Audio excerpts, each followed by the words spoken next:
kining pagsabot sa kinaiyahan importante kaayo ni kay mao ni gigamit sa mga biyahidor kanang tigbiyahe, mao sa ni gigamit sa mga mag-uuma, mao sa ni ang gigamit sa kanang mga tig-analyze anang mga pungsoy o uban pa para nindot ang atong pagtukod sa balay. In short, kung makasabot ta sa dagan sa panahon, murag advantage gina para sa atong kinabuhi. Si Kristo mitawag ana og tigpakaron ingnon nga may kaitang mobasa sa simbolo sa nature, pero dili ta kabasa unsay kabubuton sa Ginoo sumala sa atong sitwasyon karon. Tanang naay muhangyo nako pader, magampo unta ta pader og tag 5,000 Hail Marys aron mahunong naning gubat. Magampo ta pader, magprosesyon ta, kapila to pa prosesyonon katong panahon sa pandemic aron mahunong naning kamatay. Magnobina ta aron mahunong naning mga sakit. Sakto ba na? Dili. Wa mong tubag. So, murag sakto. Pero ang gusto des Ginoo inigabot na nining mga katalagman, gubat, lunop, landslide, mga uban pang katalagman, pinatyanay, dinis atong katilingban. Dili ta magampo nga mahunong ni ang ato basaha nganong nahitabo ni. Kay moampo ra ta nga mahunong pero wa ta kasabot nganong nahitabo ni, basin magsigi ra nig balik-balik nana. Para gud anang maparalyze ka, ampo din ka ngadto sa milagroso nga santo or santa or image sa mahal nga birhen, haron inigpandong sa ilang kamot, ayo dayon ka, pakpak din ka sa Ginoo, pero wa ka kasabot nganong na-paralyze ka, nabungol ka, nabuta ka, nahagbong ka sa board exam, adto din ka aning mga center nga milagroso nga kung mudagkot ka dito, daghan kay makapasar sa board exam, pasar dayon ka, pero wa ka kasabot nganong ni-take or nganong nahagbong ka ni atong niaging exam. Ang pagsabot unsay kahulugan sa maong sitwasyon importante kay na para sa Ginoo. Una, kung pananglitag naggubat na karon, unsa may hinungdan ang sala. Si San Pablo diri sa unang pagbasa niingon siya, daghan ko gihuna-huna nga nindot, ang akong kasing-kasing gustog nindot, pero ang akong binuhatan pulos salawayon, pulos dautan. Ang ako rang huna-huna ug ang akong pagbati mo'y ganahan sa nindot, pero ang akong gibuhat sukwahi. Nya iyan ang gipamalandungan, ingon dayon siya, ni adi ay balaod nga naglihok sa akong lawas nga dili nako makontrol. Ug unsa man ang balaura, matud pa niya ang balaod sa sala. Nya kay naa may balaod sa sala diri sulod nako, unsa may akong buhaton na balaod man ni sa sala, nya mao may mutudlo nako pagbuhat usahay gani, dili gyud mutudlo, mo automatic yung buhat sala. Adto ta ni Kristo, matud pa niya, salamat sa Dios pinaagi sa atong Ginoong Hesukristo. Di na ta mo kumpiyansa nga mosalig ta nga may laki ta. Din ata mosalig sa atong kaugalingong gusto o kaugalingong hunahuna. Asa naman ta? Adto na ta ni Hesukristo. Mo nang niingon ta sa atong tubag sa Salmo, tudloi ako sa imong mga balaod o Ginoo. Dili ang balaod sa atong lawas. Para ko na nang magpuyo-puyo. Nganong nagpuyo-puyo mamuway kasal?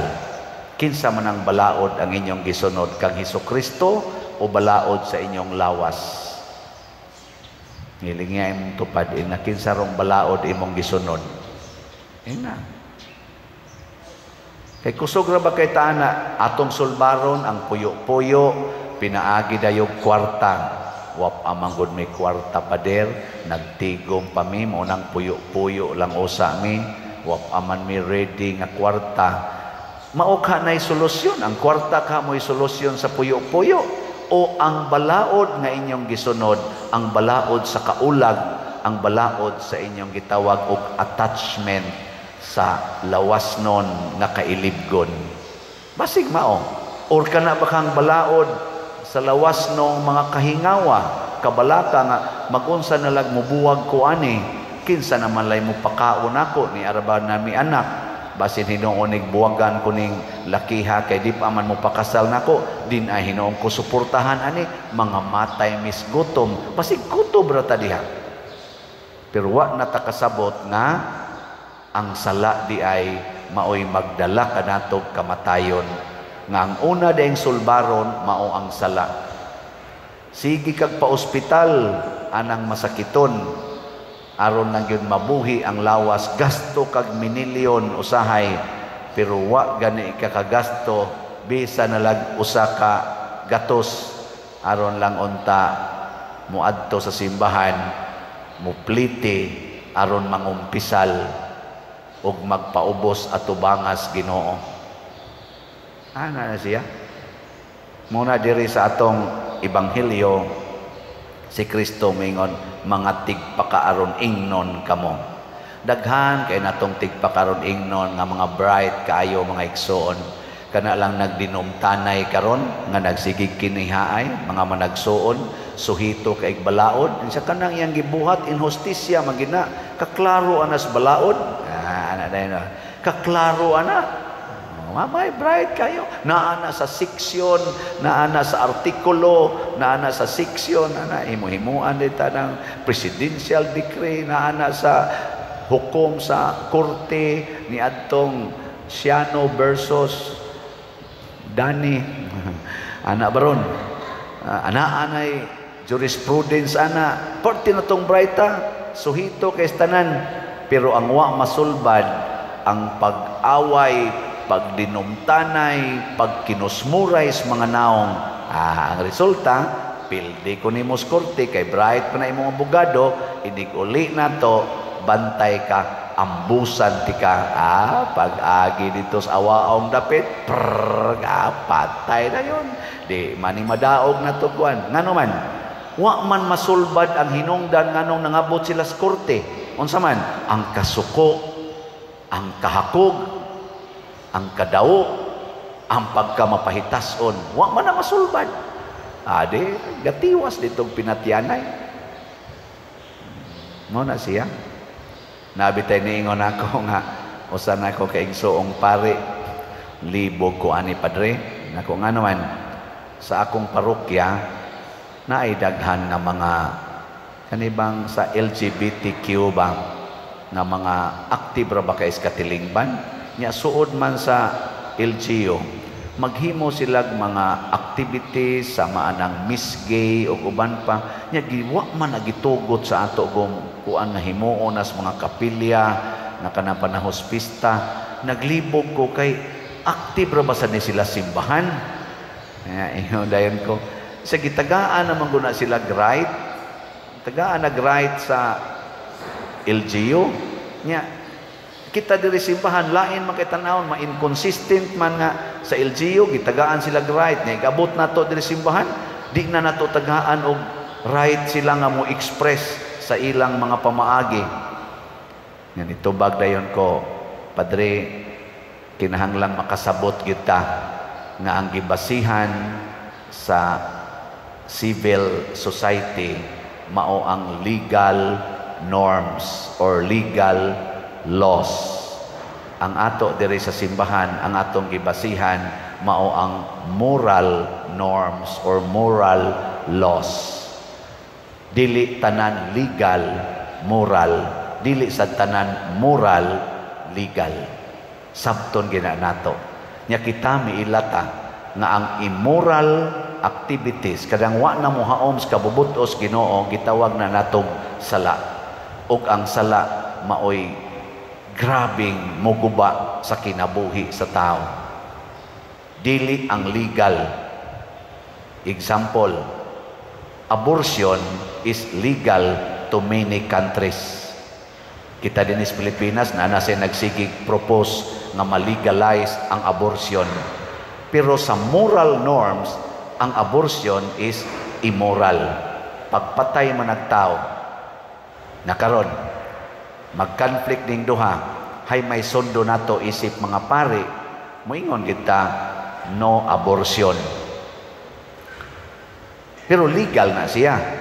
O tanawa karon unsay nahitabo sa kalibutan na ipanahon nga gianak nga kana ganing bata dipiktuso, buslot og kasing-kasing, hydrocephalus ba, at timanon din ang lagmaayo, anab, gastuan yung minilyon of dollars, aron yung kuno maayo ang kasing-kasing, kanang mga nagpilit ang na duha ka buko, operahan yun, nya ninduton yung opera para manindot yun sila, kay mabuhi yun, nya i-publish dayon na, nag-giatiman yung mga doktor, mga gilngi kayong doktor ang nag-atiman, og nabuhi, natabang yun, ang bata nga natao nga dipiktuso og lawas.